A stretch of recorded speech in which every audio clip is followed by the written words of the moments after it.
Um, we have a number of questions, and quite a number of them are my own. So please, if anybody in the audience still has questions, now's the time to jot them down. All questions will be answered. If we don't have time for discussing it today, they will be answered and distributed to all participants in this webinar today. But I'd like to start off with a question for Francois. And just as a bit of background, many years ago, I used to be in charge of water treatment at Sasol, both incoming water and effluent waters. And this included the outside areas, which is right next to a municipal dump site. Now, at that time, which was more than 30 years ago, this dump site was already over its designed capacity. It's 30 years later, and they're still using the same dump site. Now, a tongue-in-cheek question, Francois, why do we not have more properly designed municipal waste storage facilities in South Africa where gas can be captured economically?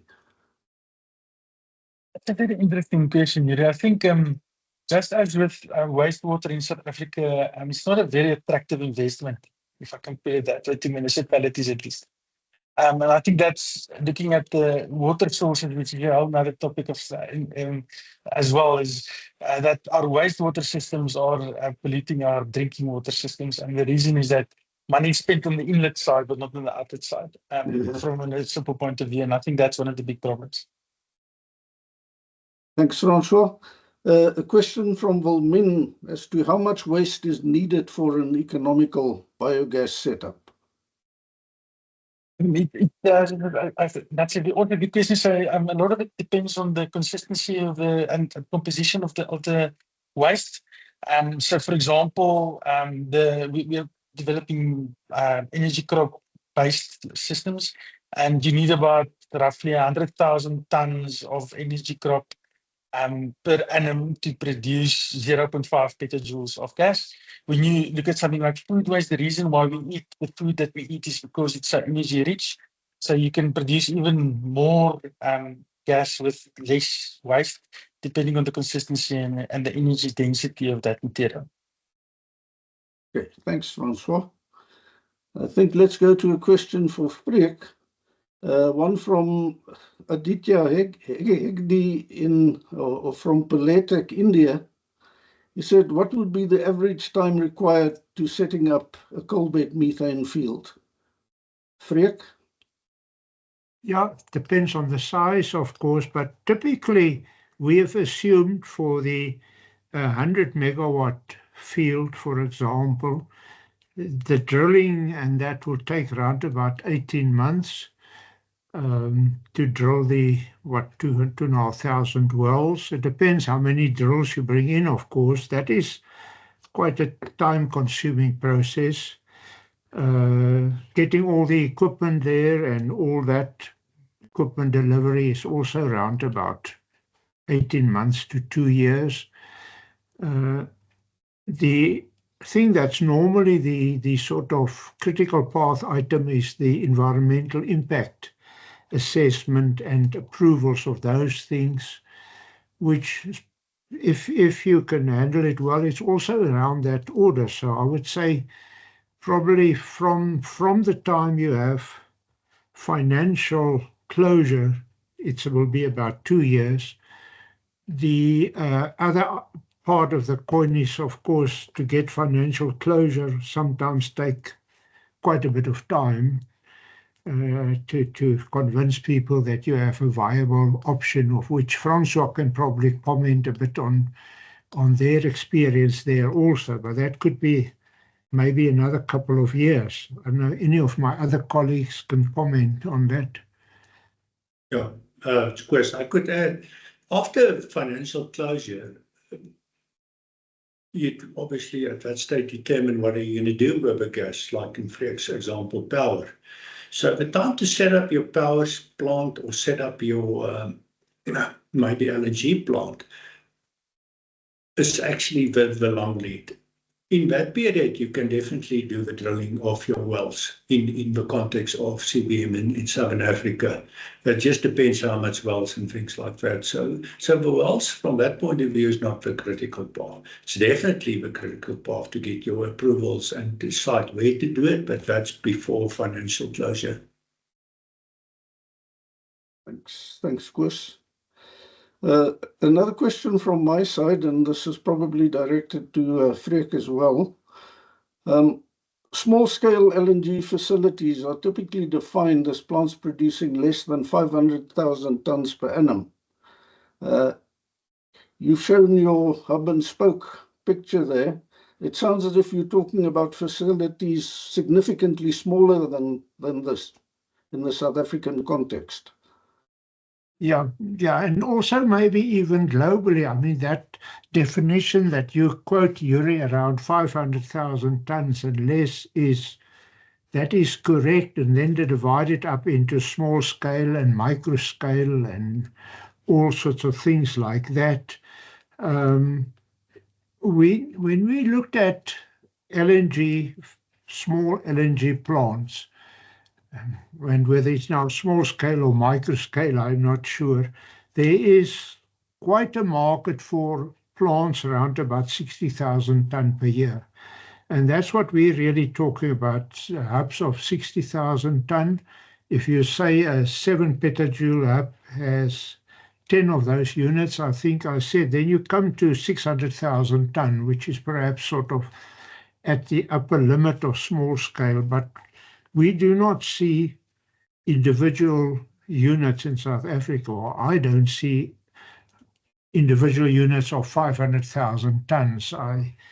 It will be, I think, hubs of 60 or 120 or 200,000 ton, maybe that sort of thing. If we're talking about the fossil fuel type things, the CBM fields. Of course, if we talk about biogas, 5,000 ton is already a big unit for biogas, 5,000 ton per year production. Okay. If we can follow on the issue of the gas field development, you mentioned water collection and water treatment in the CBM gas field. How much water is typically generated? How much of an issue is this? And can this water be used for irrigation without treatment?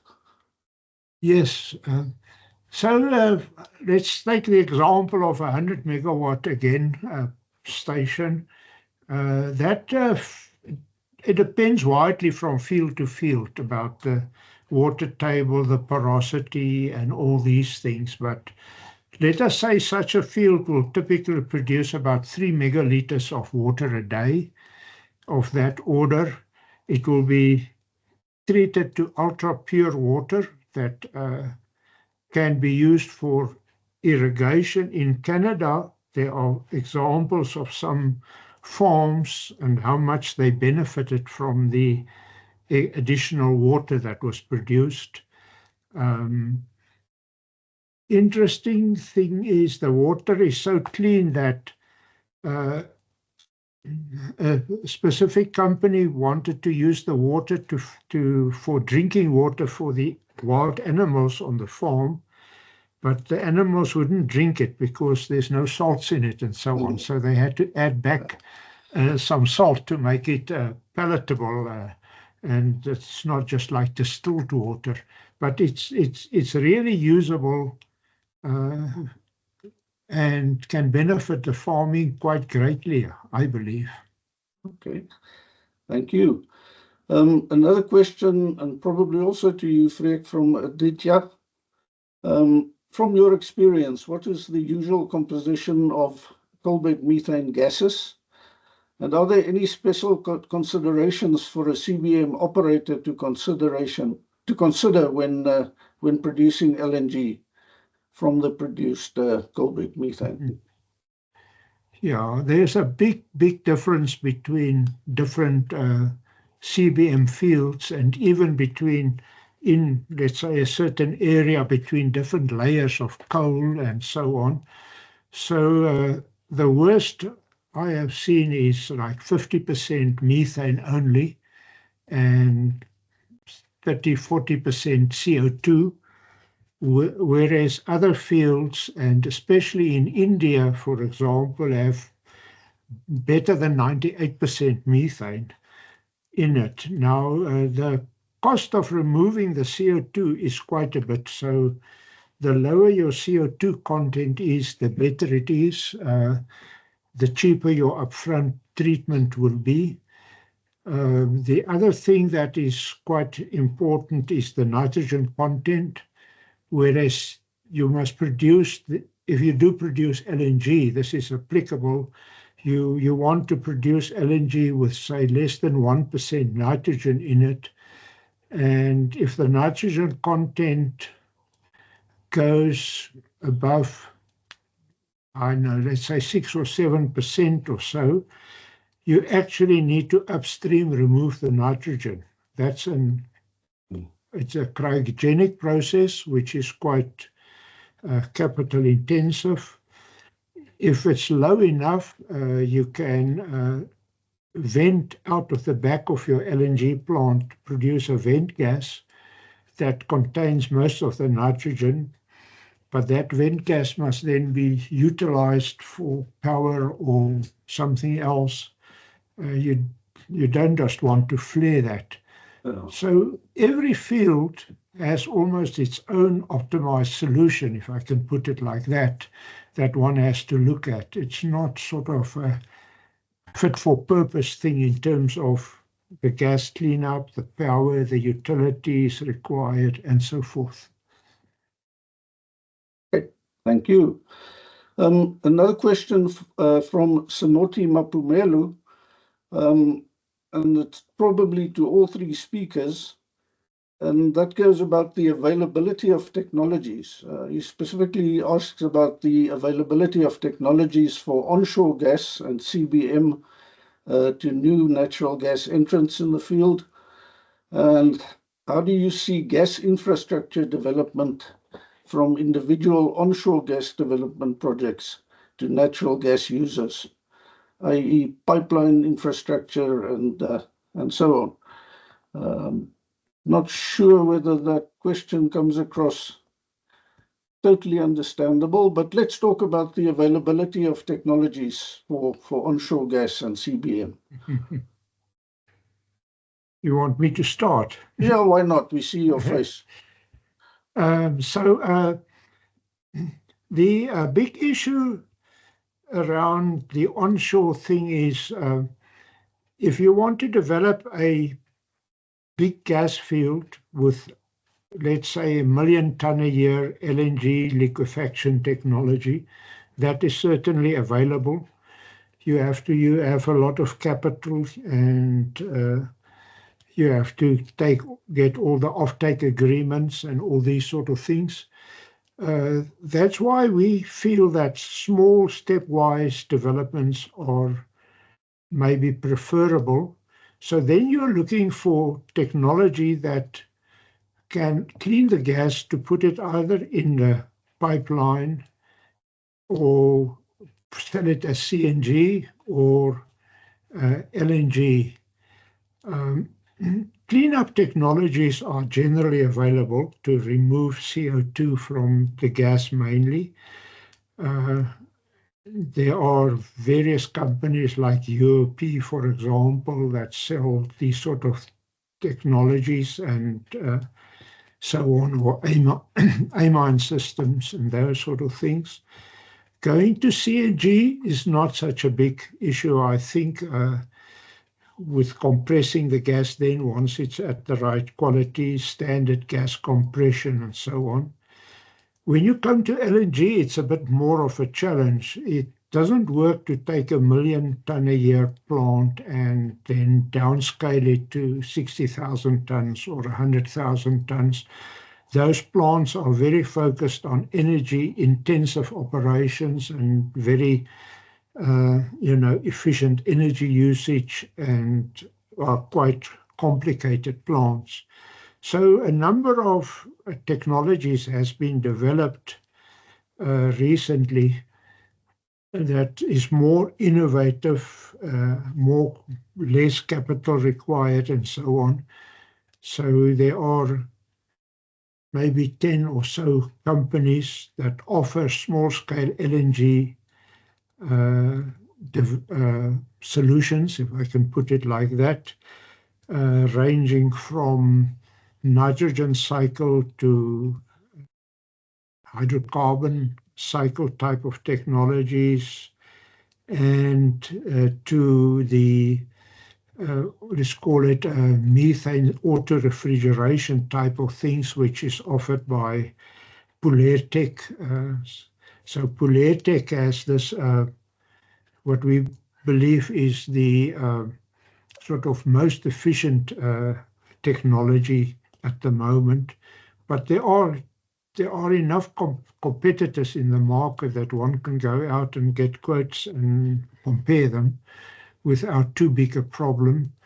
There are more people in the small scale, the 5,000 tons or 2,000 ton and 3,000 ton. There are certainly more competitors in that region, especially from Europe, linking that LNG production to biogas, of course. That's why you have those sorts of technologies. But yeah, one can have a look and see there are definitely quite a few more innovative offerings.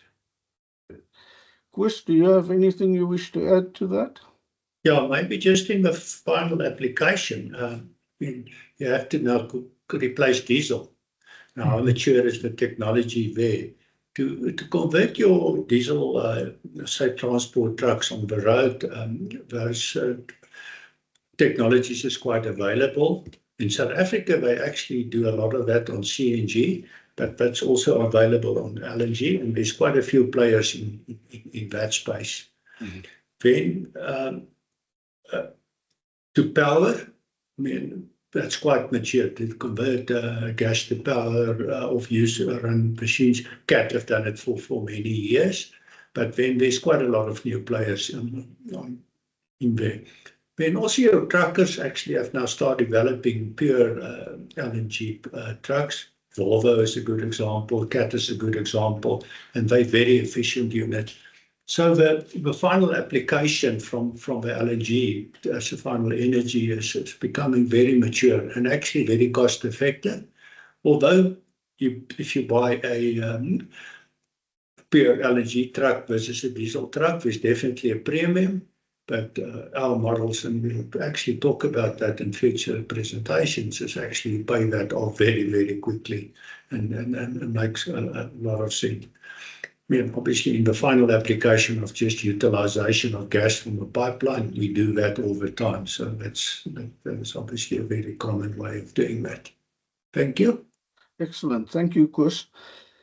And Francois, from your side, in terms of biogas technologies, how available is that? Yeah, like I indicated, the biogas market is extremely well developed, especially in Europe. Historically speaking, and I mean, if I can use the 4 years that I've been in the biogas space, it used to be extremely difficult to almost get the attention of suppliers, just because of, for example, the Ukraine conflict really accelerated the biogas industry in Europe even more. They've had very high double-digit growth now for many years. So suppliers were normally quite small suppliers of different pieces of equipment, and those guys have been inundated with lots and lots of projects over the last few years. What did happen though in the last year? We can clearly see that, for example, India has opened up as a new market to biogas in general, and that's really changed the way that the Europeans view, for example, a South African developer like Agrigas and the availability of that equipment, really opening up the guys' eyes on the potential of other markets outside of Europe. So that yes, definitely the equipment is available. Obviously, it's importation and lead times and things like that you need to keep track of. And then just the other part of the question was around the gas infrastructure around transportation. So Agrigas specifically is injecting the gas into the Sasol pipeline and selling that on to customers. Okay. Thank you. And stay on the line because I have a follow-up question for you from Senoti Mapumelo. Comment on the lifespan of the project that you're involved in now. Yeah, so I mean, we're in terms of financially, talking to funders, we're modeling it over a 20-year period, but the pieces of equipment that you use get replaced and maintained regularly, and not all in the same lifespan. So there's no reason why the plant can't last as long as, for example, the biggest piece of infrastructure, which is probably the tank, and it's very easy to get a 40, 50, 60-year lifespan out of that kind of big concrete tanks, for example. So there's no reason why the lifespan should be any shorter than that. Okay, thank you. And similarly, Freek, onshore gas projects, what's the design lifespan for that? Yeah, we typically talk about 30 years or so. The issue is the gas feed, that you have to expand the gas field to make sure that you can feed the plant. What is nice about the small-scale LNG things, they are all modular plants.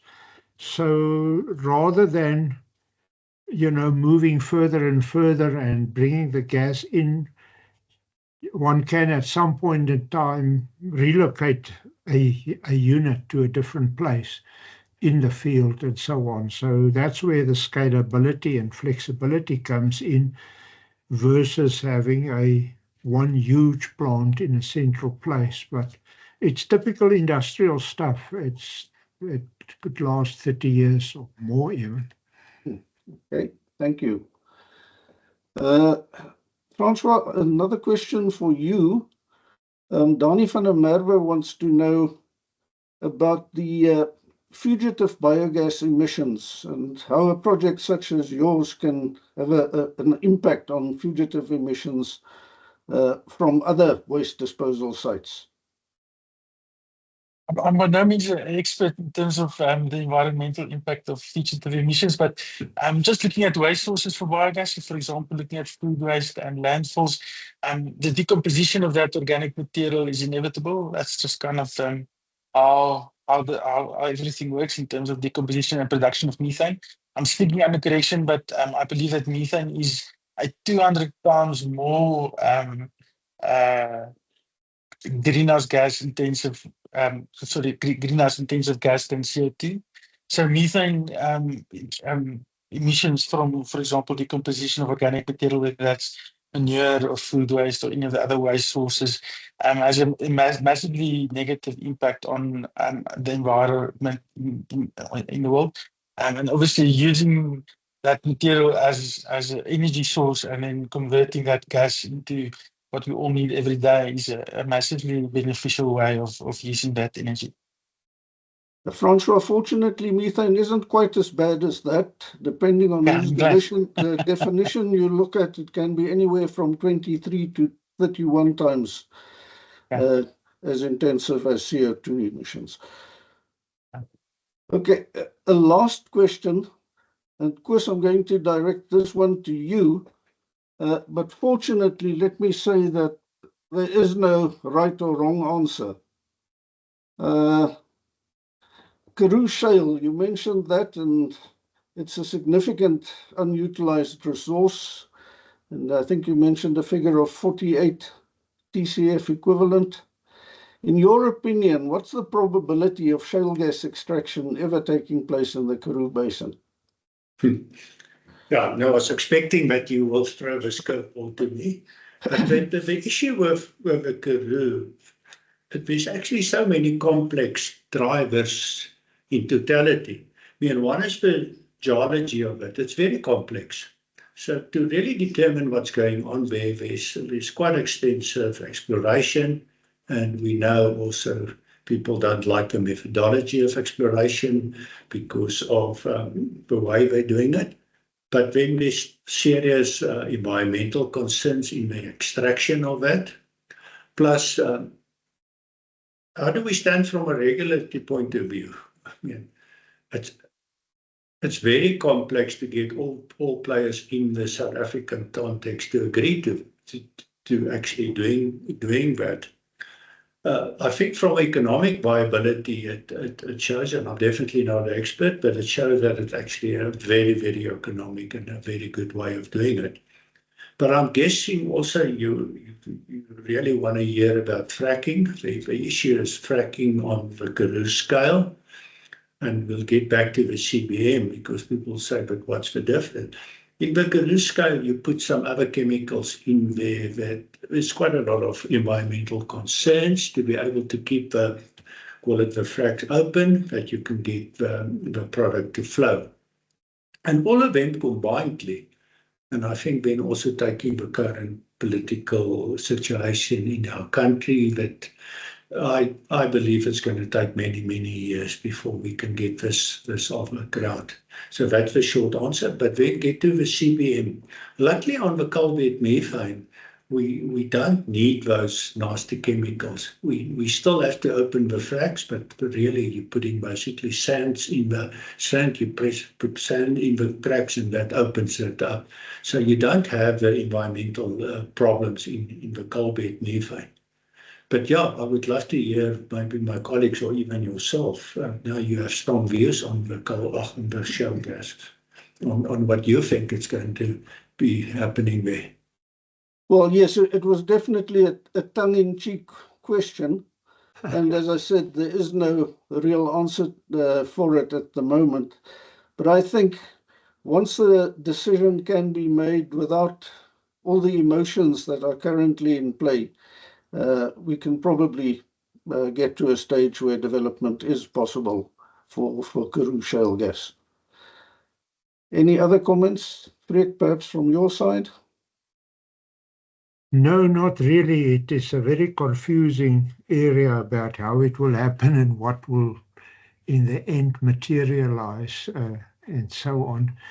I think on all these things and the onshore developments, a thing that is really hampering the funding and so on, in my viewpoint, and I mentioned it, is to actually get gas flowing and to produce productivity of wells and so on.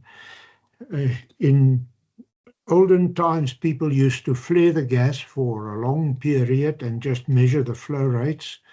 Of course, that cannot be done anymore. So one has to put together a scheme where you can flow the wells, some wells at the minimum scale, and then prove the productivity. That's what the banks and those people want to see. It's one of the key risks is how many wells do you need, and so on. And that's where,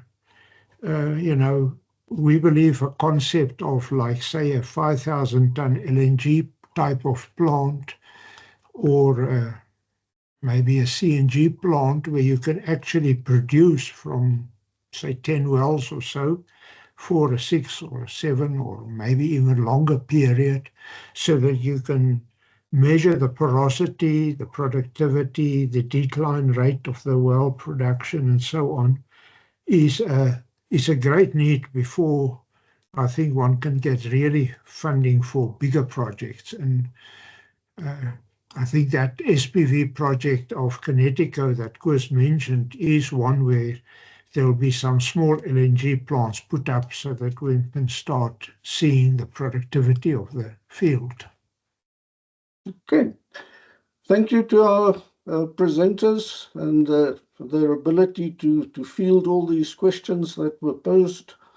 We've run through the whole list of questions that we've received.